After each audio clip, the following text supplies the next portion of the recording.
சென்னை குப்பை கழிவுகள் அகற்றம் குறித்து பசுமை தீர்ப்பாயம் அதிருப்தி தெரிவித்திருக்கிறது. மேலும் தகவலை செய்தியாளர் சுரேஷ் வழங்க கேட்கலாம். சுரேஷ் வணக்கம். பசுமை தீர்ப்பாயம் என்ன தெரிவித்திருக்கிறது? முழு தகவலையும் சொல்லுங்க.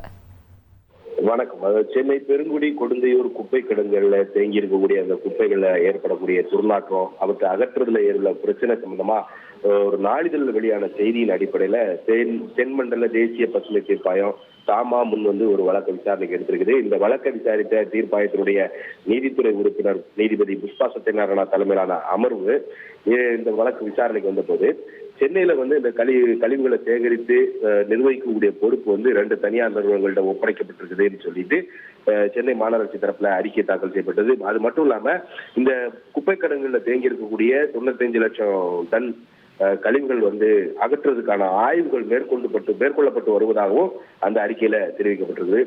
இதுக்கிடையில பல ஆண்டுகளாக தேங்கி இருக்கக்கூடிய இந்த குப்பைகளை எப்படி அகற்றுறது, எவ்வளவு காலக்கெடுவுக்குள்ள அகற்றுறது அப்படிங்கிறது சம்பந்தமா தமிழ்நாடு அரசு, அதே மாதிரி மாசு கட்டுப்பாட்டு வாரியம், சென்னை மாநகராட்சி இணைஞ்சு வர்ற 29ஆம் தேதி ஒரு ஆலோசனை கூட்டம் நடத்த இருப்பதாகவும் தமிழக அரசு தரப்புல விளக்கம் அளிக்கப்பட்டது.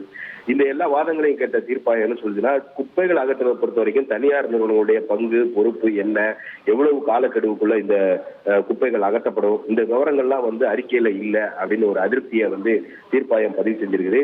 இந்த 95 லட்சம் டன் கழிவுகளை கையாளுறது சம்பந்தமாவோ அகற்றுறதுக்கு தேவையான கால அளவு சம்பந்தமாவோ சென்னை மாநகராட்சியில வந்து உறுதியான எந்த ஒரு திட்டமும் இல்லை அப்படிங்கறத வந்து அதனுடைய அறிக்கையே காட்டுதுன்னு சொல்லி தீர்ப்பாயம் சொல்லிக்கிட்டு, இந்த அரசு வர 29ஆம் தேதி நடத்தக்கூடிய அந்த கூட்டத்துல என்னென்ன முடிவு எடுக்கப்பட்டிருக்குது அப்படிங்கிறது சம்பந்தமா விரிவான அறிக்கையை தாக்கல் செய்யணும்னு சொல்லி தமிழக அரசுக்கும் சென்னை மாநகராட்சிக்கும் உத்தரவிட்டு இந்த வழக்கினுடைய விசாரணையை ஜூலை 2ஆம் தேதிக்கு தீர்ப்பாயம் தள்ளி வைத்திருக்கு.